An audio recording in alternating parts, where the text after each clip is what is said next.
Taiwan records its first case of a dangerous COVID complication in children called MIS-C. Trade and technology topped the agenda for a Slovakian delegation in Taiwan. World leaders accuse Russia of blocking food exports. It's affecting food prices around the world. We look at the impact here in Taiwan. And what kind of birthday present do you give a temple god? We'll have one possibility later in our show.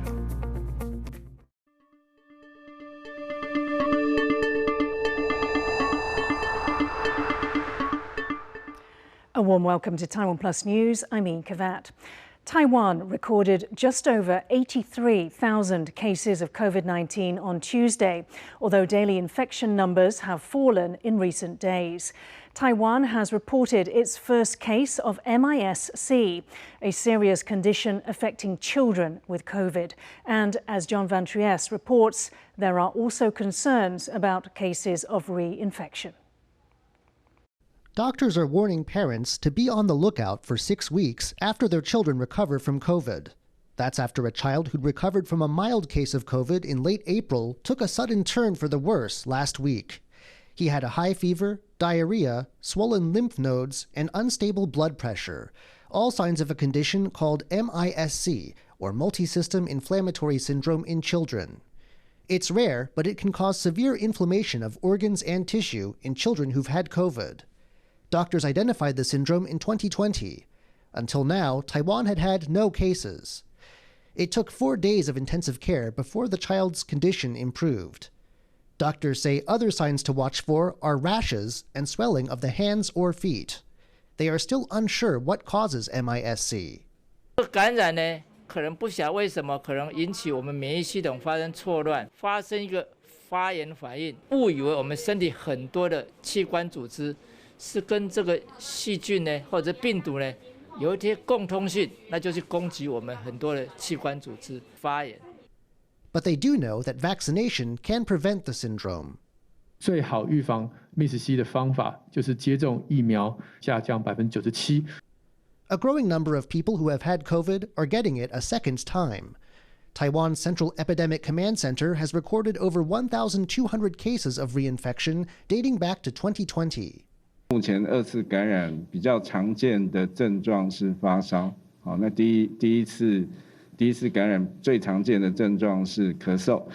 Though experts predict this current COVID wave will soon be on its way out, with MIS-C and reinfection, the danger isn't over, even for those who've recovered. Rick Yi and John Van Trieste for TaiwanPlus. Taiwan's President Tsai Ing-wen met visiting lawmakers from Slovakia. The two countries are looking to strengthen cooperation in trade and technology. The Deputy Speaker of Slovakia's Parliament, Milan Laurenčík, is leading the delegation. It's the second visit by Slovakian lawmakers in 6 months. It comes at a time when several EU countries are deepening their ties with Taiwan. TaiwanPlus reporter Louise Watt spoke to Marcin Jezewski from the European Values Centre for Security Policy, a Czech think tank, to find out what's behind the warming ties. Slovakia experienced a significant change in its political scene when the new center and center-right coalition government was formed after a legislative election a few years ago, and that put an end to a 15-year domination of the Slovak political scene by the Social Democrats. And this new coalition government, which ideologically is more liberally oriented, brings a new momentum to ties between Taiwan and Slovakia. The economic dimension of this relationship cannot be understated. Already now, Slovakia is the second largest recipient of Taiwanese investment in the European Union, and the total volume of Taiwanese investments in Slovakia exceeds Chinese investments almost fourfold. So there is a strong foundation for both countries to deepen their ties. There's already a deep investment relationship between Taiwan and Slovakia. So what are both sides after from this trip specifically? I would really focus on the symbolic aspect of this visit. This growing intensity in bilateral exchanges is a clear manifestation that Taipei and Bratislava are taking the broadening and deepening of their ties very seriously. However, something that is quite special about this delegation is that it promotes multi-level engagement between Taiwan and Slovakia. And what I specifically mean by that is that among the members of the delegation, there are several regional officials from Slovakia, including the president of the Bratislava self-governing region, Juraj Droba, and other officials at municipal level from the Bratislava region. This goes to show that cooperation between Taiwan and Slovakia is not only a project of central governments, but also has ramifications for cooperation on subnational level. Given Taiwan's precarious geopolitical status, cooperation at subnational level has proven to be an important tool for broadening the country's international engagement. A funeral has been held for a 23-year-old Taiwan pilot killed in a training exercise. Second Lieutenant Xu Dajun's AT-3 plane crashed shortly after takeoff on May 31st. The military says that aging equipment, weather conditions and pilot inexperience may have played a role in the accident.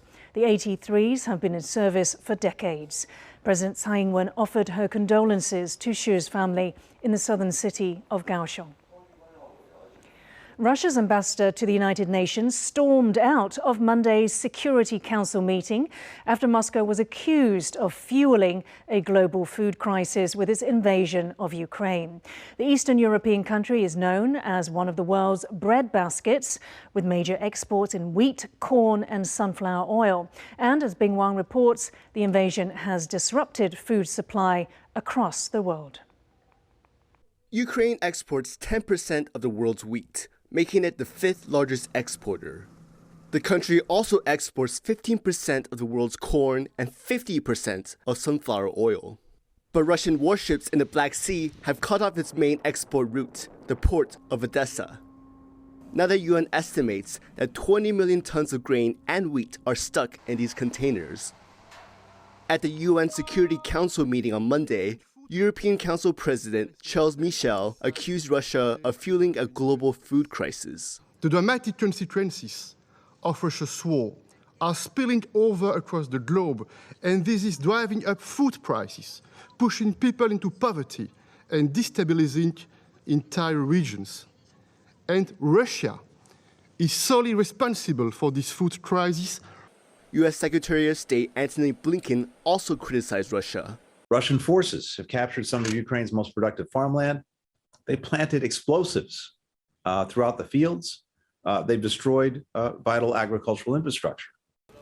UN Secretary General Antonio Guterres has warned that the ongoing war can plunge tens of millions of people into starvation. It threatens to tip tens of millions of people over the edge into food insecurity, followed by malnutrition, mass hunger and famine in a crisis that could last for years. Russian President Vladimir Putin has denied these accusations and on state TV has blamed the crisis on sanctions against Moscow. The United Nations and other countries are negotiating hard to manage the food crisis, but without an end in sight to the war in Ukraine, millions of people far from conflict could also face consequences. Piper Yu and Bing Wang for TaiwanPlus. Rising food prices are hitting every part of the globe, including Taiwan. To discuss the situation here, I spoke with Emily Zhang from Taiwan's top research institute, Academia Sinica. Some low-income families are suffering from the pandemic already, and the soaring price make them suffer even more. As for the food prices, the price of flour and bread has grown over 7%. Price of pork increased by 8%. The price of egg rose sharply by 24%. So the consumers are indeed overwhelmed by the daily food price increase. And what are the reasons for these huge price rises? Oh, there are several major reasons. The first is the climate events. In the global food system, the extreme climate has bring a very heavy rainfall and the droughts in high frequency around the world, and the water shortage and the high temperature, like in the Western US and India, has worsened. So it affects the growth of corn and wheat. The second reason is the supply chain disruption due to the pandemic. In the past couple of years, the pandemic has tested that the resilience of our food system. And the third reason is the Russian invasion of Ukraine. This region is responsible for roughly 30% of our global export of wheat and 65% of the sunflower oil. So this has they have also imposed export restriction on energy, grain, and fertilizer. And this also triggered some other countries responded to the COVID pandemic and the war by introducing restriction on the food and agriculture export. I'm thinking in places such as Malaysia with the chicken export ban. Is that correct? Yeah, I think the WTO have also raised the concern and call for on countries to refrain from banning or restricting export of food staples because of the impact of these measures can have on the livelihood in the importing countries and also farmers. Heavy rain warnings are in effect for most of Taiwan, particularly along the west coast. Showers on Monday already flooded some areas. The Central Weather Bureau expects sporadic downpours for the next few days. A lingering weather front is set to bring more rain through Saturday. Taiwan's rainy season, known as the plum rains, lasts through mid-June. Coming up, a Nigerian activist is bringing seniors back to the good old days with the help of virtual reality. Details after the break.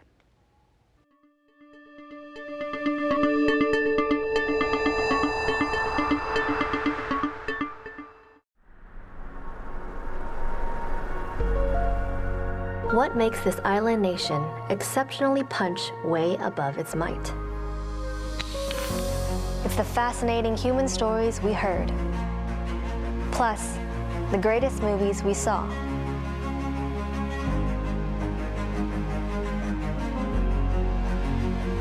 The enduring and painstaking past we learned, plus the beautiful people we met. The delightful cuisines we tasted, plus the coexistence of many cultures we embraced. The powerful, energizing technology we invented, plus the ancient masterpieces we preserved. The human rights we advanced, plus the motherland we called home. TaiwanPlus. We will continue to show you unheard, compelling stories that touch our hearts. Come with us as we embark on yet another unraveling journey to the world.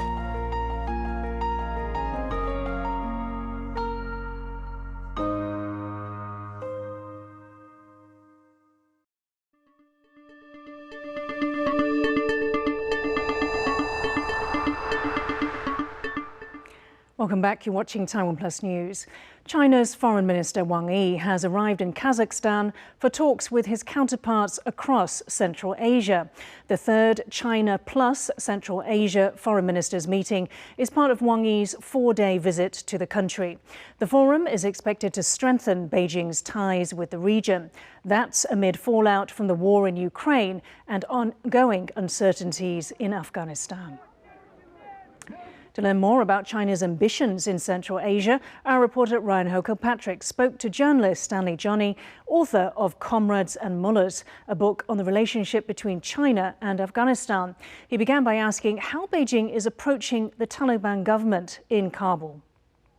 What the Chinese did, I think, what they did was that they reached out to the Taliban much in advance. In 2015, they offered this engagement to the Taliban, and also they offered some kind of support if the Taliban capture power in Kabul. The Chinese would retain the terms of the engagement with the Taliban regime. They would not allow the moral concerns about the Taliban to cloud this engagement. And in the long term, China would also like to extend its geopolitical influence to Afghanistan. It is a strategically important place. Also, China would also like to have presence or some kind of engagement with the rulers of Afghanistan, because I think that's pivotal for China's strategy in the Eurasian continent. Do you think that applies equally to the Taliban? Would you say they're being equally pragmatic? I think when it comes to foreign policy, the Taliban are also ready to this time deal with the world differently. We have seen this debate whether the Taliban have changed. If you look at it from the Taliban's domestic policy, the Taliban haven't changed much. You can see the Taliban haven't opened the girls' high schools. We don't have any evidence to suggest that the Taliban's ideological outlook has changed. But at the same time, the Taliban are now more willing to deal with the outside world. Because I think the Taliban had learned from its mistake. Because in the 1990s, I don't think what led to the Taliban's downfall was not the barbarity or the brutality the Taliban had imposed on its people.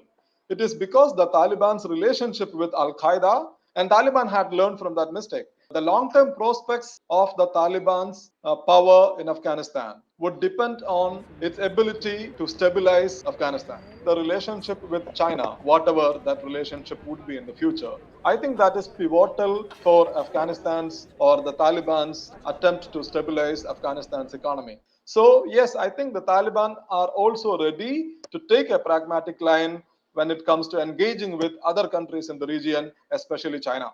In the near term, do you see China offering official recognition of the Taliban regime? And longer term, do you see this relationship getting closer and closer as China seems to be seeking out a bigger role for itself in a regional security in Central Asia? I think China is very keen to build a stronger relationship with Afghanistan. There is no doubt about it. Before the Taliban took over Kabul, as we saw, Mullah Baradar had traveled to China. And after the Taliban took over, we saw Wang Yi traveling to Afghanistan.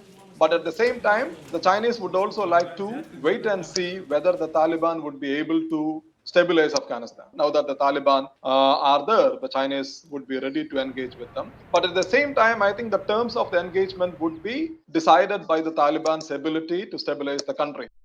US tech giant Apple on Monday unveiled its next-generation processor, which is manufactured by TSMC of Taiwan.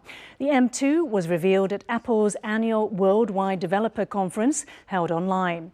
The processor is built with second-generation 5-nanometer technology. The M2 is faster and more powerful than the M1, which was the first chip that Apple designed in-house. The new processor will power Apple's next range of MacBook laptops. Those are due out in the second half of the year. A giant rock lobster caught off eastern Taiwan is being hailed as a perfect specimen. The spiny crustacean was caught in waters near the southeastern county of Taidong.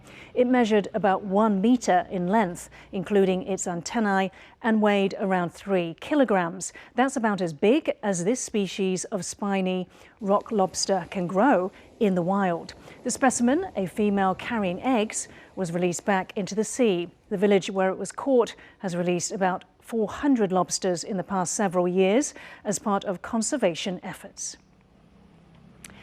What do you give a Taiwanese temple god to help celebrate their birthday? There's a folklorist in New Taipei who creates fancy gifts made from things like peach buns, which are a symbol of long life. Find out how a love for folklore has inspired this fascinating career. 我是吕江明，今年52岁，因为从小住在庙的旁边。 很小的时候呢，我就开始研究台湾民间信仰的一些议题，算到现在也大概有30-40年的时间了。在台湾的民俗宗教里面来讲的话，这个面向非常的多元哦。我研究的包含有4位神的信仰啊，包含着所谓的神将哦，大的那种神偶。但是呢，让我最喜欢的。 也从小到大呢，最追求的呢，就是台湾独特的这种家将文化。那这种家将文化呢，湖州花园之后呢，辗转呢在清朝中叶的时候呢，流传到了台湾的台南府城白龙庵，在台湾落地生根已经有200多年了。对于我来讲呢，它的迷人之处呢，是因为它跟其他的义镇不太一样，它有具备的侍卫神的信仰在里面，所以呢会显现得非常的神圣，而且蒙上一层神秘的面纱。所以呢，在一般人不了解甚至于误解的情况之下呢，就变成一个比较特殊的一个比较隐晦的一种阵头。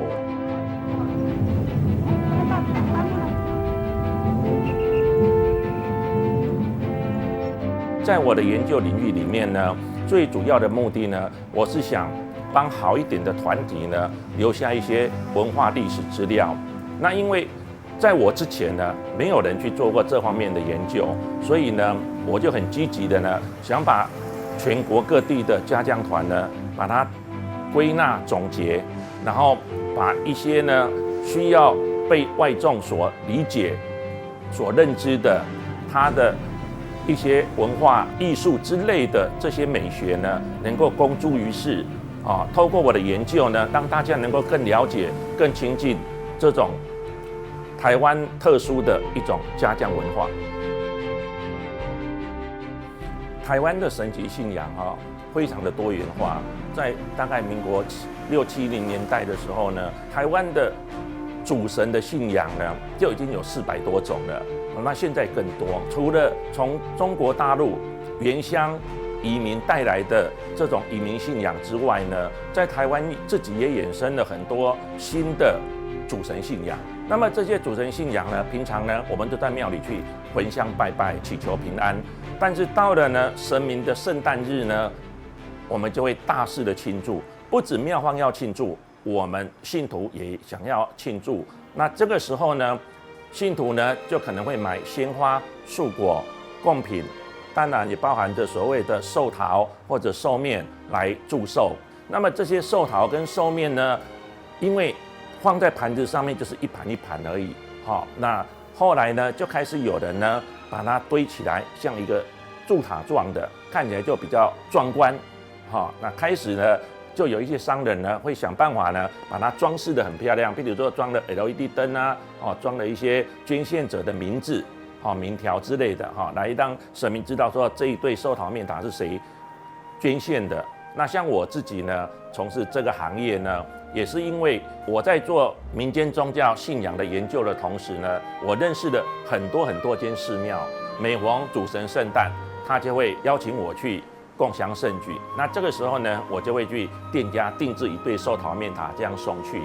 1年下来呢，送出去的寿桃面塔的数量非常的多。那后来呢，想说那要不然换我自己来制作，我可以接受客制化的一个订购，我就会用很多种饼干呢，不同种类的饼干把它堆叠起来，那看起来层次分明，那也很丰富。做民间信仰的田调研究真的是非常的辛苦。早期我们在做研究的时候，哪边有喜欢看的庙会，我们就跑。辛苦当然一定免不了的。很多地区呢，穷乡僻壤的，只能够用步行的，自己背着相机，这样默默的在走，在做记录。我们外出就牺牲掉跟家庭的一个时间，这个是最麻烦、最痛苦的。有时候到中南部去做采访、去做研究，一去就是3天1个礼拜，当然家里头就会顾不到。那幸好我有个贤内助，他还会支持我，甚至于我回来之后会帮我整理照片，会帮我整理一些文献资料。When you think of virtual reality, you probably think of young people playing video games. But an activist in Nigeria is getting seniors hooked on the technology with a unique trip down memory lane. Eric Gao explains. At this elderly care home in Lagos, Nigeria, these old folks are reliving their youth with the help of technology. They're trying out virtual reality for the first time, and it's bringing back to life the popular icons of their younger days. It looked as if I was watching Richard on stage. It gave me a feeling I can never forget. Kunle Adewale is taking seniors on a VR trip down memory lane. After he lost his own parents, he dedicated himself to enhancing the lifestyles of elderly people by giving them experiences that put a smile on their face. He founded Arts in Medicine projects to help both care home residents and care providers through artistic expression. The virtual reality can help seniors to really, in place of mental health and also in the place of brain health as well. Some of these elderly ones actually have dementia, which is known as memory loss as well. But what is important is that the virtual reality can help them to connect maybe with a popular musician they grew up knowing or listening to. So reliving that moment, reliving that experience and finding expression, being able to dance and move their bodies in a way that it just makes them happy in that moment. And it's fine. It might be short, but it's important for them. Adewale's efforts are apparently paying off. Seniors who have tried the VR system say they really enjoy it. I've never even seen this VR before, but this is my first time of using it. That's why I stood up and began dance. When the music entered my brain, it changed my swagger. Virtual reality is showing its power to break down not just age barriers, but also transcend time. Damon Lin and Eric Gao for TaiwanPlus. Thank you for watching TaiwanPlus News. I'm Yin Khvat. Finally today, imagine walking into a giant colouring book. Have a look at this restaurant in Lagos, Nigeria, which invites guests to bring their own crayons. For more stories from Taiwan and around the world, please download the TaiwanPlus app. Stay safe and see you next time.